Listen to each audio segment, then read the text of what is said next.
You've spent countless hours and resources building your website, expecting it to be the ultimate tool that attracts new customers and grows your business. But instead, it just sits there, quiet, underperforming, and not generating you the leads that you need. It is frustrating, right? And you might even start to wonder if all of that effort was a waste. You know that people are visiting your site, but something isn't clicking. They are leaving before taking any action, and you're left with an empty inbox and a growing sense of urgency. Whatever the reason is that people aren't converting, it's costing you big time. But here's the good news, this isn't the end of the story. Your website can be transformed from a digital ghost town into a bustling hub of activity. We have identified the 10 primary reasons that customers leave websites, and I'm going to tell you exactly how to fix them.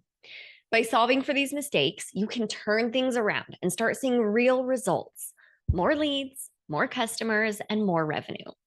Let's get started on making your website work for you.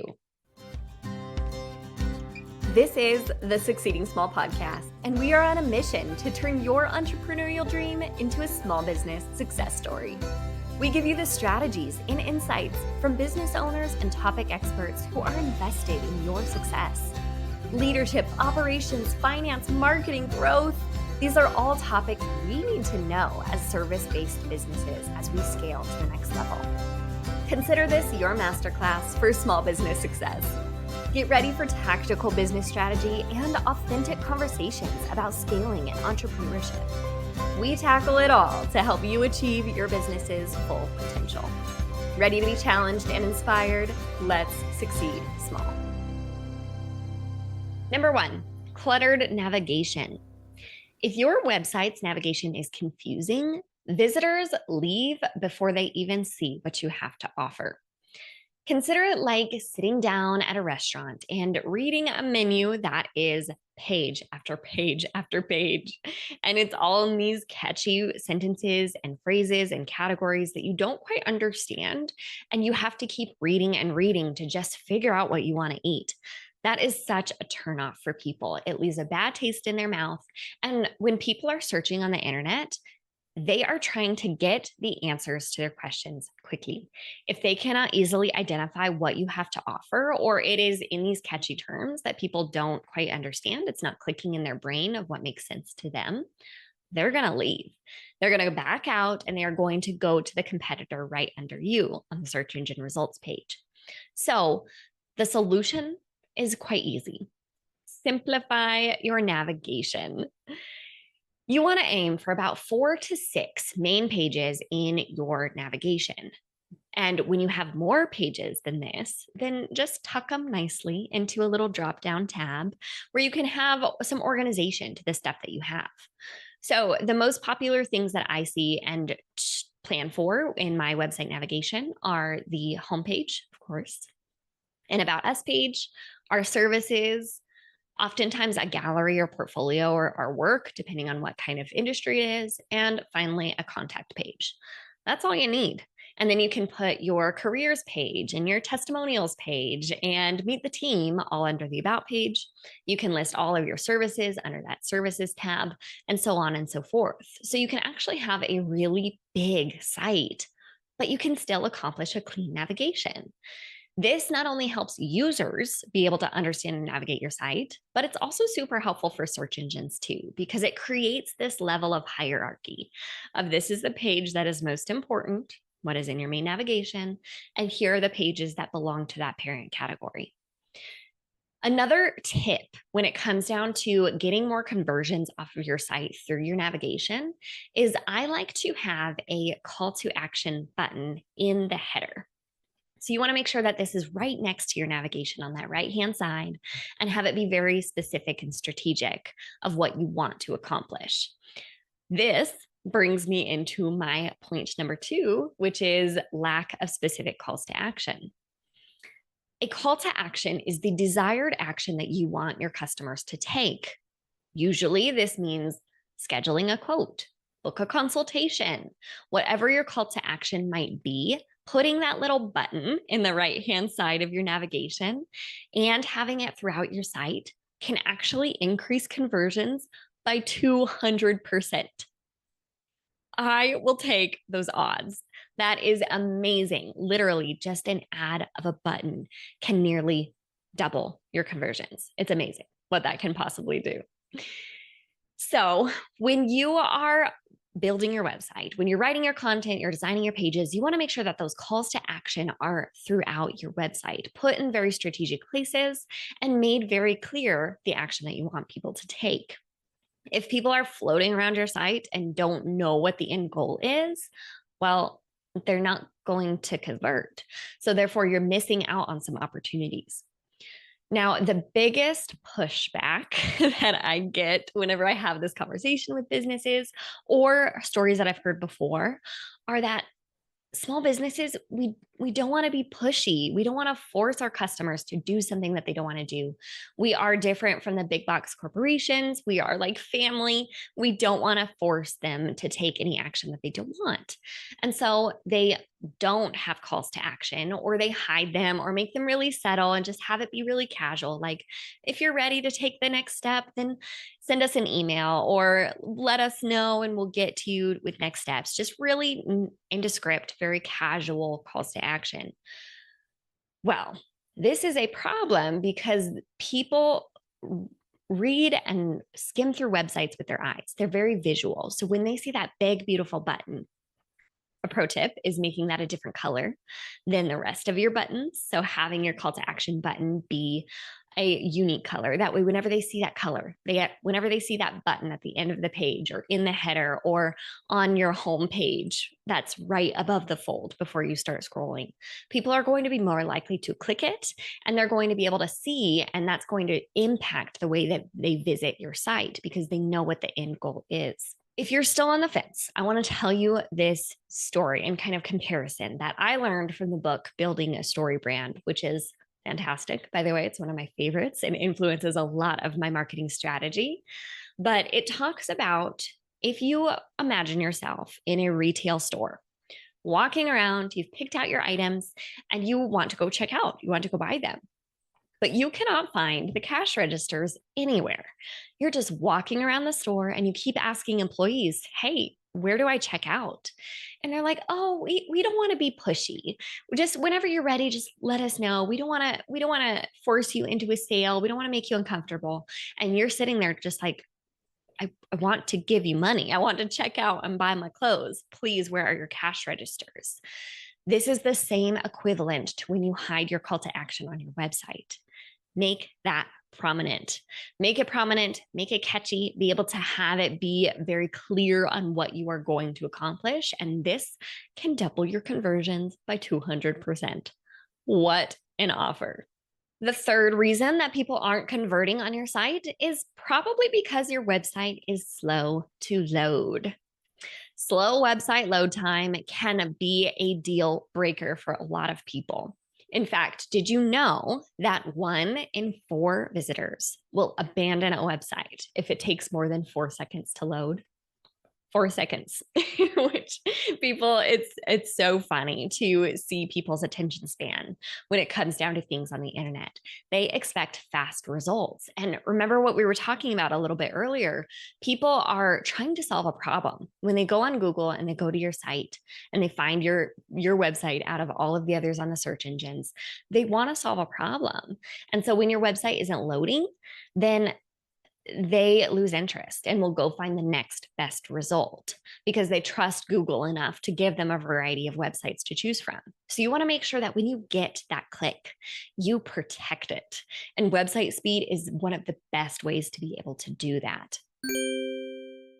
Hey, small businesses, as a thank you for tuning in, we're so excited to announce our monthly merchandise giveaway. Leave us a review on your favorite podcast platform, and you could win the merch of your choice. Whether it's a CEO hoodie, an entrepreneur mug, or anything else from our Small Business Success collection, it's our way of saying thanks for your support. Simply leave a review, screenshot it, and email it to us at connect@succeedingsmall.co. And we'll announce the winner at the end of every month on social and in your inbox. In the meantime, check out our merch online at succeedingsmall.co/merch. That's MERCH. So, how do you improve website speed? To start, you can compress your images and videos. So, what this means is you take your media files and you want to go put it through a different piece of software. We use something called Tiny PNG. You upload those for your images, for example, and it will make them smaller. It will take all the pixels in the image and it will compress them. It will decrease the amount, it'll kind of blend colors. The quality of the image won't change. So you literally have the same image, which is super, super cool. It's just smaller. And so that way it's able to load faster. It doesn't take as much time because it is a much smaller file size for servers to process. With videos, you can either compress videos the same way. However, I actually don't recommend you have any videos self-hosted on your website if you can help it. What you should do whenever you have a video is go ahead and upload it to a third party like YouTube or Vimeo. And then you're just going to embed that link on your site instead. That way, YouTube can host the video and not your site. It's not taking up precious data storage. It's not loading down your code. It is just streaming from another source. This is the way you should do videos, and this will have a significant impact on your website speed. Another thing you can do to be able to improve website speed is to minimize animations on your site. So if you have any sort of entrance animations or things popping in as you scroll, different really cool aesthetic things, well, this slows your site down. And if your site is struggling with website speed, it is not worth the fancy aesthetics to actually have these. It is much, much more worth it to be able to speed up your site, because an improvement of site speed is an increase in conversions. Every small improvement in load time can have a huge impact. For example, one study found that just a 1 second improvement in website speed increased mobile conversions by up to 27%. Wild. Site speed is also so important for search engine optimization. Your site will not rank if it is slow to load. Site speed is a rank signal when it comes down to Google looking at your site and your competitors and deciding who to show up first. It's because Google knows that people don't want to wait around to see the results they're looking for. There are a bunch of other ways to be able to improve site speed. It gets quite technical, but those are some easy things that you are able to do. If you want to check how your website is performing when it comes down to its site speed, we use a tool called GT Metrics. That's METRIX.com. GT Metrics. You can insert your URL and it will pull up a site speed report, as well as give you some action items and things that you can do to be able to improve it. All right, moving on to number 4. The fourth reason that people don't convert on websites is because they are met with a poor mobile experience. With 70% of web traffic coming from mobile devices, your site needs to be as user-friendly as possible on the phone, just as it is on a desktop. You want to make sure that your font is large and legible on the phone, with enough padding on each of the sides to be able to easily scroll with your thumb. You don't want elements that are squished to the sides, or worse, cut off because you haven't optimized for mobile to begin with.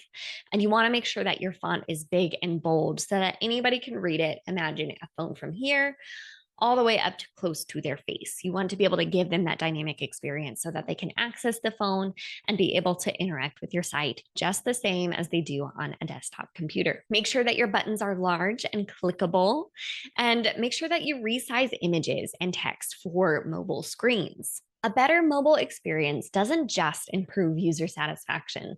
It is essential for maintaining a competitive edge, as most customers and search engines are browsing on mobile devices. Problem number 5, using I language instead of you language. Messaging is a huge contributor to conversions on your site. Using you language means that you're talking directly to your customer, explicitly saying you and keeping the focus and the benefits about the customer instead of talking about yourself. using I, we, our, all those things, talking about all these different ways about how great you are and what you offer. You should actually flip this around. Make your customer the hero of your story. Shift your language and watch what happens when it comes down to your conversions. Focus on the customer of what they are going to receive when they partner with you. What kind of benefits are they going to have?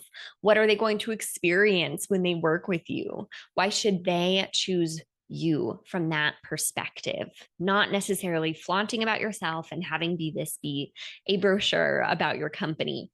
Even though websites are a great digital representation of you, it's not about you. It's about your user journey, and it's about people being able to connect with you and loving you enough to be able to trust you with their contact information or their dollars or their time. According to a marketing study, you phrasing was 13% more effective at convincing the audience that they must take action rather than we phrasing.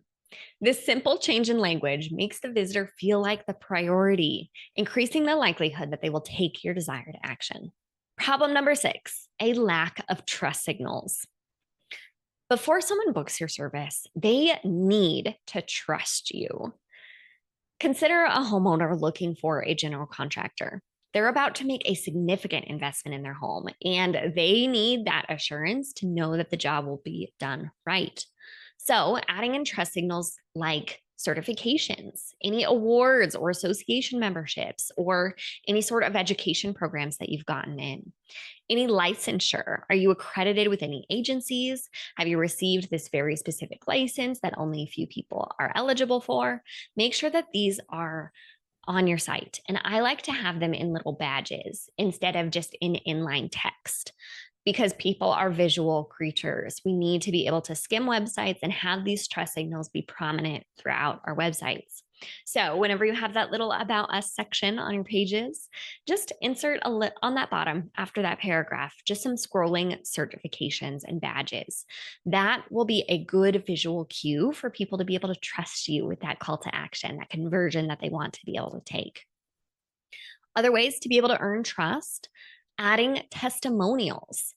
Make sure that you have testimonials on your site. Make sure that they are from people that resemble your target audience. So the people that you want to serve, ideally the ones that tell stories or that they were hesitant to be able to work with this industry before and you were able to turn it around. Any sort of those big success stories are awesome. Being able to add real photos to those testimonials is even better.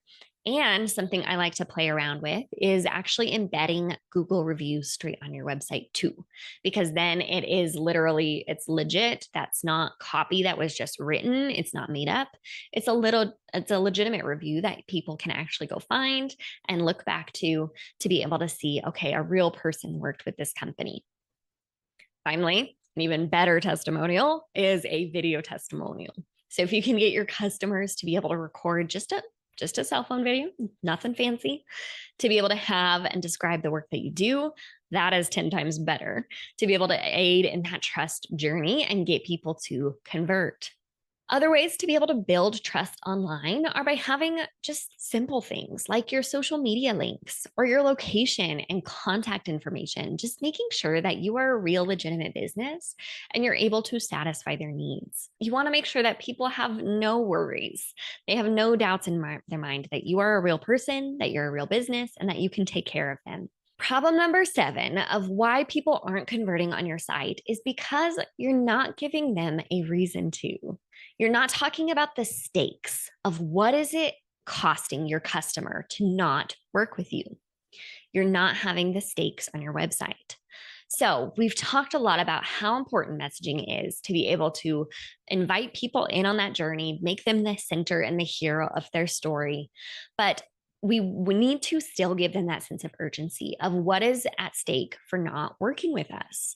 You can talk about the stakes in 6 different ways that really channel the things that drive humans forward in their lives: time, money, status, success, health, and happiness. These are the prime motivators that get people to take action and things that they are looking out for whenever they choose to partner with businesses. So you have to be able to describe in your copy what your service offers people and how it hits across those 6 marks. Does it bring them joy and excitement to be able to work with you? Does it improve their health when they work with you? Are they going to risk losing time if they try to DIY it versus doing it with you? Are they going to lose money if they go to a competitor or a cheap alternative that doesn't get the job done right the first time? Thinking about these stakes, and you can do it in either positive or negative ways, and you can kind of test that out to see how it goes. So, either going the route of that kind of, I don't want to say fear tactic because I'm not a super big fan of those, but you can do it in a negative light of like, if you don't work with us, you are at risk for XYZ, or you can do it in a positive light. When you partner with us, you will experience XYZ. So think about the stakes and how you are able to communicate your customers what is at risk for not doing business with you. This sense of urgency can boost conversions and get people to take action. Problem number 8, generic images. If your website is full of stock photos, it can feel impersonal and uninspiring. A personal trainer, for example, using stock images of generic gyms is likely not going to connect with potential customers. You're missing out on a chance to bond and to show your customer what is on the other side of that business journey working with you. So the solution is twofold. One, it's much better to be able to use your own images. While there's nothing wrong with stock photos or AI generated images or anything like that, having your own content is going to just go so much further. A study saw an increased 34% in conversions when a website used authentic images versus stock images. Now, I know not everybody has a budget or time to be able to go do a fancy photo shoot very frequently. However, one, it's worth it. So I would budget it at least once a year to be able to go and do those and collect your own images. But if you can't, opt for this instead. Use images that show happy customers, satisfied customers at the end of doing business with you. These can be generic stock photos, but show pictures of happy people. Having pictures of people and satisfied looking customers can actually drive higher conversions than anything else. A simple A/B test showed an increased conversion rate of 95% simply by just having a human in their images versus not. So, if you are a primary care physician, if you're a doctor being able to provide services, you don't want to have on your site pictures of sterile equipment or even your office rooms or anything that showcases what it is you do. You want to show happy people living happy lives. This can be a real strong brand move and result in the conversions that you are lacking. Another point I like to throw in here whenever we're talking about images is the concept of using real authentic images to depict yourself or your team, the actual people behind the business. I see a lot of businesses using AI generated photos for headshots or for team pages, or even just having stock photos on About Us pages. This is the place you do not want to do that. People need to feel like they know you, like they can trust you. And if you have fake images, because AI is not the best yet at being able to present real humans and be able to have that kind of, there's just something about it. There's a little slight gleam of inauthenticity, and people can catch that. So make sure that when you are describing yourself, your team, your company, your story, that you have real photos of yourself. This goes miles when it comes down to building relationships with strangers online. Problem number 9, you don't have any videos on your website. Videos not only drive conversions, but they also increase the time that someone spends on your site, which is, again, a positive ring signal for SEO. Yet most businesses overlook this powerful tool. Including a video on your landing page could increase conversions by more than 80%. That's amazing. You want to be able to figure out how you can add simple videos onto your website. You can add things like introduction videos, explainer videos where you're walking through a service or describing something, have product or service demos. So just take a camera, walk through what you do when it's installation day or when it's estimate day to be able to go give people an insight into what you do. Testimonial videos are awesome. Same with company culture videos. So, like if you have employees, getting your employees on camera to talk about what a great company it is. This is fantastic if you're ever trying to recruit businesses or if you're ever trying to recruit employees to come and work at your company. Having some testimonials from your current employees is actually really, really powerful to be able to help get that accomplished. Case study videos where you walk through a success story, even just background video, visuals and music, anything to be able to capture people's attention. A couple more ideas. Company history videos are helpful. So, how did your company start? That can add that sense of connection and personal affinity and attachment towards your brand to hear your starting story. A video introducing your team members or who they will likely be working with.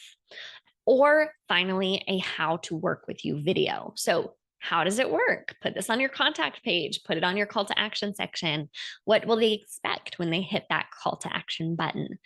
This can be a really powerful video to help ease people's minds when they fill out that form because they're not expecting, they don't know what to expect when they press submit. So, being able to have some sort of video or even just a walkthrough process of this is what is going to happen next can be super, super helpful and encourage them to actually fill out that form, book that service, whatever they need to do. Remember, videos are so versatile and can be repurposed across all of your marketing efforts, including social media, email campaigns, and even sales proposals. So, video is absolutely worth it. Again, it does not have to be fancy, it just needs to be there. Finally, reason number 10, last but not least, you are not tracking data. You can't improve what you don't measure. If you're not tracking how visitors interact with your site, you're missing out on valuable insights. So start tracking your data. To be able to get more conversions, you need to know what's happening on your site and where people are leaving. Use tools like Google Analytics to be able to monitor traffic, evaluate bounce rates, which is what happens whenever somebody lands on your site and immediately exits, and conversions. You want to make sure that you understand who is on your site, how long they are staying, and where they came from. So, like the referral source that they came from. A really cool thing that you can do on Google Analytics is explore something called page path. So you can actually see where people started on your website. So what page prompted their journey? Usually it's the homepage. And which pages did they go to before they either took an action or they left? It's an amazing report. And so you can see exactly what people's journey were and where they fell off in that process. So if they made it to your homepage, to your services page, to your about page, and then left, maybe they didn't like, maybe they couldn't find those trust signals on your about page that they were looking for. If they made it to your pricing page, well, maybe they just weren't ready to buy yet or commit, something like that. So you can really see how people engage with your site and be able to go and optimize for those interactions. Every time somebody exits, and if there's a large amount of data pointing towards that, you can fix it. People aren't spending enough time on a page, add a video and watch that engagement time go up.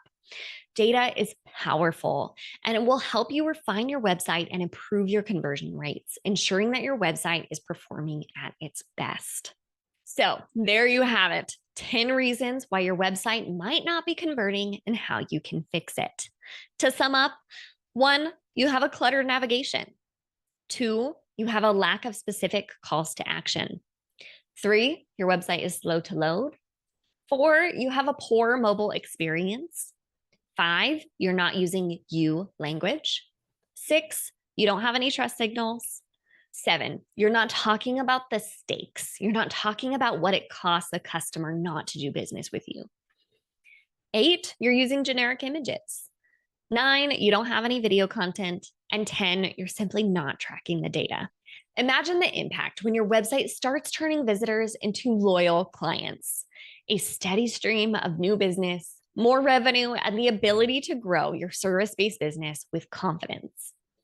If you want this list in a handy guide format with a checklist that you can follow along, you can download it at succeedingsmall.co/conversions. Until next time, keep succeeding small. You just listened to another episode of the Succeeding Small podcast. I hope you had a pen to jot down all the actionable strategies we just shared. If not, no worries. We have every episode on our website, including transcripts, YouTube recordings, and plenty of small business resources.